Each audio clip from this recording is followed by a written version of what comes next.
Hello student, सुप्रभातम। मैं Pravesh Sharma. Welcome back to my channel. आज हम संस्कृत विषय के अंतर्गत पाठ्य योजना के बारे में आपको समझाएंगे। तो आज हमने जो संस्कृत गद्य के अंतर्गत टॉपिक लिया है पर्वतराज हिमालय। तो जो हम प्रविष्टियां अंकित करते हैं, जो कि श्यामपट्ट पर भी अंकित की जाती हैं, वो क्रमशः हम बताते हैं। सबसे पहले पाठ्य योजना संख्या, दिनांक, विषय यहाँ संस्कृत है, विद्यालय जिस विद्यालय में लेसन प्लान पढ़ाना होता है, कक्षा यानी क्लास, वर्ग सेक्शन होता है, कालांश अधिकतर विद्यालयों में 8 घंटे लगते हैं। तो जो भी कालांश में हमें विषय पढ़ाना है वह यहाँ अंकित कर दिया जाता है। अवधि 30 मिनट 40 मिनट जो भी अवधि हो स्कूल के अनुसार वह यहाँ अंकित कर दी जाती है। अब हम देखेंगे उपविषय यानी कि सब सब्जेक्ट संस्कृत के कई होते हैं, जैसे कि गद्य है, पद्य, व्याकरण, रचना, अनुवाद। तो हमने यहाँ पर गद्य के अंतर्गत टॉपिक लिया है यानी कि प्रकरण लिया है। तो आज हमने जो प्रकरण लिया है वह क्या है? पर्वतराज हिमालय। अब हम देखते हैं ऑब्जेक्टिव्स के बारे में यानी कि उद्देश्यों के बारे में। उद्देश्यों को 2 वर्गों में विभाजित किया जाता है, सामान्य उद्देश्य और विशिष्ट उद्देश्य। सामान्य उद्देश्य यानी कि जनरल ऑब्जेक्टिव्स।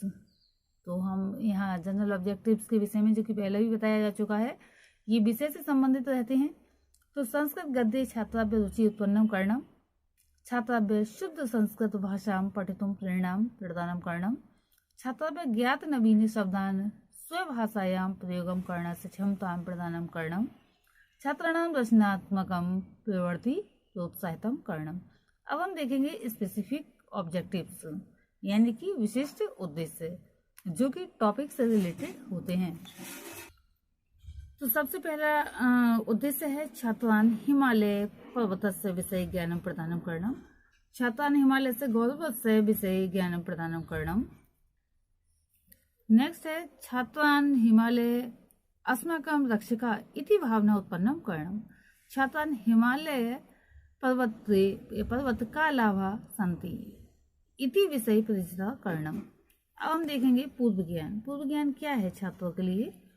छात्रा हिमालय से विषय सामान्य परिचिता सन्ति।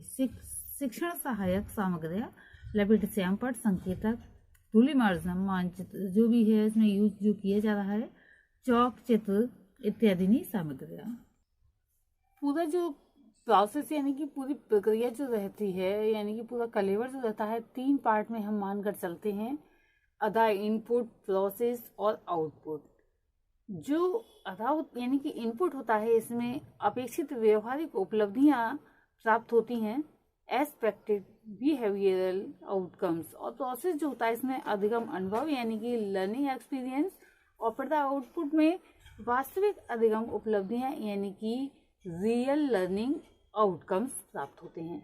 अब हमने इसको 6 भागों में विभाजित कर लिया है। सबसे पहला जो कॉलम है उसमें शिक्षण बिंदु, दूसरे कॉलम में अनुदेशात्मक उद्देश्य विशिष्टीकरण सहित, और थर्ड कॉलम में, तीसरे कॉलम में छात्राध्यापक क्रियाएं, चौथे यानी कि 4th कॉलम में छात्र क्रियाएं, 5th कॉलम में विधि प्रविधि सहायक सामग्री, और 6th कॉलम में यानी कि 6ठे कॉलम में मूल्यांकन प्रश्न पूछा जाता है। तो सबसे पहले हम आ जाते हैं प्रस्तावना पर, जो कि शिक्षण बिंदु है, और इसका उद्देश्य है प्रत्यास्मरण कराना। जो भी प्रीवियस नॉलेज है छात्रों का, उसके आधार पर हम अपने टॉपिक पर जाएंगे। तो इसमें जो प्रश्न लिए हैं हमने टॉपिक निकालने के लिए, इनको हम देखते हैं। जलस्य कानि कानि स्रोतानि सन्ति, तो जलस्य कूपः नद्यः सागर इत्यादि स्रोतानि सन्ति। ये विधि कौन सी चल रही है? प्रश्नोत्तर विधि। नद्या कुत्रात् निर्गच्छति, नद्या पर्वतात् निर्गच्छति। यहाँ नद्या है तो निर्गच्छति, अगर एक नदी के लिए होता तो निर्गच्छति। ये चीज ध्यान रखनी होगी हमारे लिए। पर्वता नाम राजा का भवति या अस्ति, तो पर्वता नाम राजा हिमालयम अस्ति। यूयम पर्वतराज हिमालय से विषय किम जानत। इसका अस्पष्ट उत्तर होगा क्योंकि छात्र इस विषय में जानकारी नहीं रखते हैं। यहाँ समस्यात्मक जब प्रश्न उत्पन्न होता है तब उद्देश्य कथन किया जाता है। उद्देश्य कथन ज्ञान अद्य वयं पर्वतराज हिमालय इति पाठस्य विषय अध्ययनम करिष्यामः। तत्पश्चात प्रस्तुतिकरण होता है। इसका उद्देश्य भी ज्ञान प्रदान करना है। यहाँ पर प्रथम अनुवृत्ति शुरू होगी। तो यहाँ पर क्या है, अस्माकं देशस्य उत्तरे भागे संसारस्य सर्वतः उच्चैः हिमालय नाम पर्वतः विराजते। अस्य उन्नतानि शिखराणि सदैव हिमेन आच्छादितानि भवन्ति। संसारे अस्य उन्नत नमानि शिखराणि एवरेस्ट गौरीशंकरादीनि प्रसिद्धानि सन्ति। अस्य आदित्यकार्यः तिर्विश्च नेपालः भूटान देशः विराजन्ते। तस्यां कश्मीर हिमाचल असमः सिक्किम मणिपुरादयः भारतीय प्रदेशाः विद्यन्ते।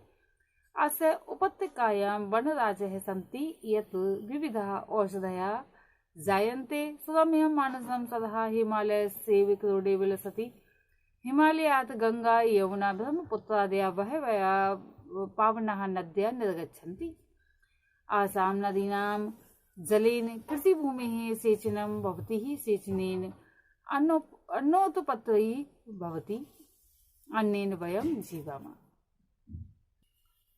इसके बाद हमारा जो बिंदु आता है, आदर्श वाचन, श्रवण कौशल विकास है। छात्राध्यापक शुद्ध उच्चारण, अल्प विराम इत्यादि ध्यान रखत्वा या फिर ध्यात्वा उचित आरोह अवरोहेण सहितं वाचन करिष्यति।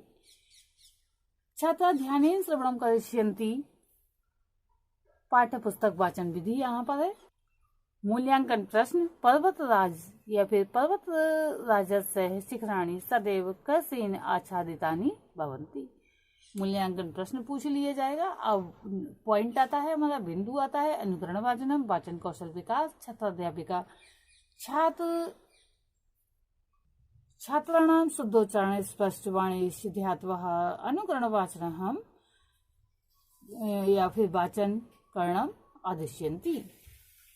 छात्रा ध्यान पूर्वक श्रवणम करिष्यन्ति। पाठ्यपुस्तक वाचन विधि है यहाँ पर, क्योंकि छात्र पाठ्यपुस्तक के द्वारा उसको अनुकरण वाचन करेंगे। आगे का अगला पॉइंट आता है, नेक्स्ट पॉइंट आता है शुद्धोच्चारणम यानी करेक्ट प्रोनाउंसिएशन। श्रवण कौशल विकास, भाषण कौशल विकास। इसका उद्देश्य है छात्राध्यापिका कठिन शब्दान उच्चारणम आदिश्यन्ति। छात्रा कठिन शब्दान उच्चारणम करिष्यन्ति। छात्राध्यापिका कठिन शब्दान उच्चारणम आदिश्यति। तो जो कठिन शब्द हैं वे इस प्रकार से हैं, सर्वतः उन्नतानि शिखराणि आच्छादितानि संसारे गौरी शंकरादीनि प्रसिद्धानि और अधिपत्य कार्य। इनको जब छात्राध्यापिका इनका उच्चारण करने का आदेश देंगी तो छात्र इनको पुनः उच्चारित करेंगे। नेक्स्ट बिंदु है हमारा शब्दार्थ यानी कि वर्ड मीनिंग। ज्ञान बोध श्रवण कौशल विकास, भाषण कौशल विकास, ये इसके उद्देश्य हैं। छात्राध्यापिका शब्द अर्थ श्याम पटे अंकित करिष्यति, अंकितम करिष्यति। यहाँ पर ये नहीं है कि यहाँ छात्राध्यापक लिख दिया या छात्राध्यापिका लिख दिया, क्योंकि पढ़ाने वाला जो छात्राध्यापक या अध्यापिका कोई भी हो सकता है। तो यहाँ पर दोनों ही ऑब्लिक करके लिखे जा सकते हैं। तो शब्द अर्थ संसार से, संसार का, सदैव हमेशा, भारतीय भारतीय, क्रोडे गोद में, संति हैं, संसारे संसार में, वयम हम सब, अन्येन अन्न से। तो जो विभिन्न विधि प्रविधि के माध्यम से शब्दों के अर्थ यानी कि वाक्य प्रयोग आदि के माध्यम से भी शब्दों के अर्थ बताए जा सकते हैं। यहाँ पर छात्रों से इस प्रकार से वाक्य प्रयोग करवाए जा सकते हैं, जैसे कि यहाँ पर शब्द था संसार से, संसार का यानी कि संसार से सर्वथा उच्चे पर्वता हिमालय अस्ति। सदैव हमेशा, तो हिमालय सदैव हिमाच्छादिता भवति। भारतीय, हाँ, वयम भारतीय जना संति। इसी प्रकार से अन्य वाक्य प्रयोग कराए जा सकते हैं। नेक्स्ट पॉइंट में साइलेंट रीडिंग यानी कि मौन वाचन छात्रों को कराया जाता है। मौन वाचन है इसका शिक्षण बिंदु, वाचन कौशल का विकास उद्देश्य है। छात्राध्यापक छात्रान् मौन वाचनम करणाय आदेशयति, छात्रा मौन वाचनम करिष्यन्ति। और ये विधि जो है पाठ्यपुस्तक विधि के अंतर्गत आती है। नेक्स्ट पॉइंट में विचार विश्लेषणात्मक प्रश्न छात्रों से पूछे जाते हैं। बोध परीक्षण, श्रवण कौशल विकास, भाषण कौशल विकास उद्देश्य है। अब प्रश्न कौन कौन से पूछे जा सकते हैं ये हम आपको बताते हैं। सर्वतः उच्चे पर्वतः का नाम अस्ति। सर्वतः उच्चे पर्वतः हिमालय अस्ति। हिमालय देशस्य कस्मिन् भागे अस्ति। हिमालय देशस्य उत्तरे भागे अस्ति। सेचनेन कस्योत्पत्ति भवति। सेचनेन अन्नोत्पत्ति भवति। अन्नेन का भवति। अन्नेन वयं जीवामः। हिमालयात् का नद्यः निर्गच्छन्ति। हिमालयात् गंगा यमुना ब्रह्मपुत्र आदयः बहवयः पावना नद्यः निर्गच्छन्ति। तो इस प्रकार से प्रश्न पूछते जाते हैं छात्र अध्यापक या अध्यापिका और छात्र जो है उत्तर देते जाते हैं। इसी के साथ प्रदर्शन विधि की जा सकती है। पर्वत आदि का चित्र यहाँ पर प्रदर्शित किया जा सकता है कि सबसे ऊंचा पर्वत जो है हिमालय है। इस प्रकार से नदियों का चित्र भी साथ साथ दिखाया जा सकता है। तो इसमें विधि के अंतर्गत प्रदर्शन विधि साथ साथ होगी।